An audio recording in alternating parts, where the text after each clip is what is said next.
Do you want to disconnect your speaker from your smart TV or your Samsung Smart Monitor?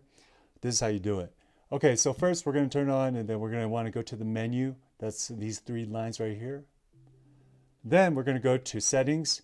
So if the control looks different or it's a different model year, you just want to make sure you get to the settings, and then we're going to go to down here it says all settings, and then so we'll go ahead and click that, and then we're going to want to go to sound, second one, okay, and then from sound we're going to go to sound output, and that's where you'll see that the speaker is connected and you want to disconnect it because maybe you want to use the actual TV speakers, the monitor speakers.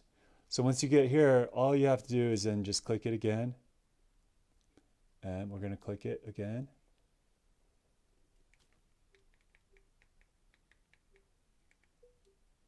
Oh, there we go. So it says it's connected. And we're going to click it again. And then now we can disconnect. So go ahead and disconnect and push to the left.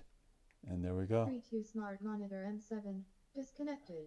Okay, guys, that's pretty much it. I hope this video helps. You can also do a refresh. And now you can use your TV speakers or your monitor speakers.